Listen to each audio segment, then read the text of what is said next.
President Trump requests, and as part of his strategy to end the Ukraine war, that I will be 100% on board for taking sanctions up, especially on the Russian oil majors, to levels that would bring the Russian Federation to the table.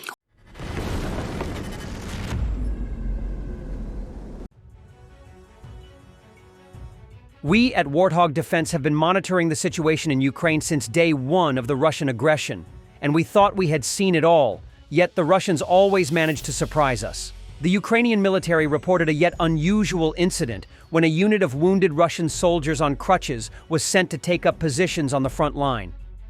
Today, a video of this assault appeared. Over the past few months, complaints and whining from wounded Russian soldiers who are sent to the front by their commanders despite being seriously wounded have become especially frequent. We have to leave out the exact details of what happened to these soldiers, but it doesn't take much imagination to figure it out. And we have another evidence of this Russian tactic.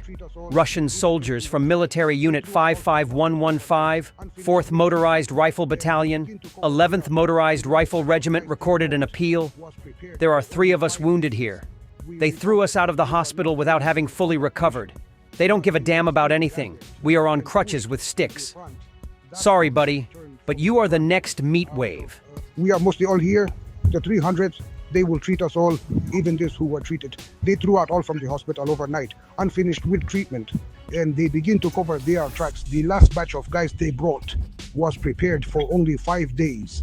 We reported that they were not ready for the combat mission, but they were still gathered and pushed to the front. That's how they returned from the front. Out of, let's just say 30 people, that is 5 people. The rest are missing. All others are 300. What I want to say, since we have been in the 35th Brigade, is that it's the best brigade we've served in. We didn't come to serve just for money, as many say, but to protect our homeland and give us the opportunity to protect our homeland together. Since we've already formed a combat brotherhood, we watch each other's backs and we are confident in each other. If we are disbanded, it might end badly for all of us. We do not want to end up somewhere we don't know the area. Now we are here. As we got here, we are carrying out combat missions. We know our moves, we know our brothers, so we don't want to leave here. We will carry out combat missions with our brothers who are here, without whom we have served for some time. I am the same man. I will just say, I serve in the 55th Brigade in the 11th Company since the 20th of September last year. And we don't want to transfer out of here to somewhere, because we don't know. We met guys who said that. In the 104th, 30 of them went there by transfer from here, and only 2 survived, and those were seriously injured. So we don't want to transfer to the 114th. Oh, Ale, tell us something. We are completely sure that the higher-ups are covering their tracks. Covering tracks is also a crime. Specific killing of the guys, our brothers, our comrades, because it is considered impossible to prepare the guys in 6 days. Simply impossible. We appeal to the Minister of Defense and the President not to ignore us. The treatment here is non-existent. We asked for number 301.5 months ago. Still can't get into the hospital. They walk with crutches waiting. Severely wounded are just thrown out of the hospital. They say, as healthy as a bull. Back to Russian troubles in Kursk. The Wings to Hell UAV unit within the Ukrainian 103rd Territorial Defense Brigade destroyed 3 Russian BMP-2s and damaged 1 MTLB in the region.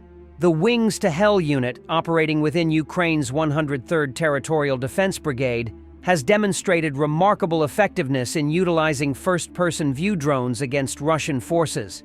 Notably, in November 2023, the unit successfully destroyed a Russian Tor air defense system valued at approximately $24 million using cost-effective FPV drones. Additionally, in May 2024, they targeted and eliminated 2 immobilized Russian tanks in the Kursk region, further showcasing their strategic impact. Treasury Secretary nominee Scott Bessent told U.S. senators during his confirmation hearing that he would be 100% on board with increasing sanctions on Russia's major oil companies if President-elect Trump supports that strategy as a way to end the war in Ukraine. If any officials in the Russian Federation are watching this confirmation hearing, they should know that if I'm confirmed and if President Trump requests, And as part of his strategy to end the Ukraine war, that I will be 100% on board for taking sanctions up, especially on the Russian oil majors, to levels that would bring the Russian Federation to the table. The situation in Russia is rapidly deteriorating as major companies across various sectors announce significant layoffs. According to reports, a wave of terminations is beginning at subsidiaries of prominent entities such as Cooper, Megamarket, Sber Logistics, and Samocat, which fall under the umbrella of ecom.tech.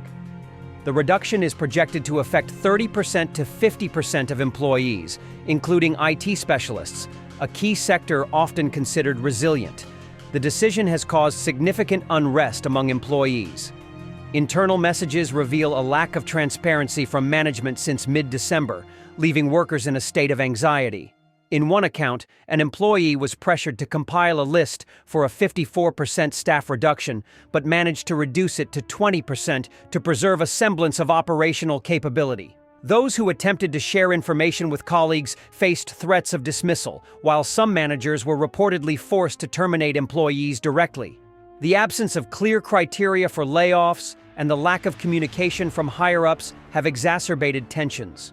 Workers have been advised not to resign voluntarily or accept termination agreements without adequate compensation. The legal requirement in Russia mandates severance pay equal to at least 3 months' salary for layoffs. However, many employees report being denied such compensation. Human resources departments have been criticized for failing to provide meaningful support, further alienating affected staff. Simultaneously, other major Russian corporations are also grappling with workforce reductions. Gazprom has announced plans to halve its headquarters staff, indicating the trend extends beyond ecom tech. These layoffs come against a backdrop of economic stagnation, marked by inflation, declining business activity, and rising unemployment. This combination is a textbook indicator of stagflation, a grim economic scenario that Russia appears increasingly unable to avoid. The implications of these layoffs are profound. They not only reflect the growing economic strain within Russia, but also highlight the cascading effects of sanctions and prolonged geopolitical isolation. As layoffs expand across key sectors, the erosion of workforce morale and operational capability could further undermine the nation's economic stability. Thanks for watching, and don't forget to subscribe. Also, if you want to support Warthog Defense, please become our member and get early access to new videos, exclusive members-only videos, and become administrator in comment section. The membership link is in the description. Rescues every day. We had a guy last week at 6 rescues in 6 days. You know, he's doing the job every day.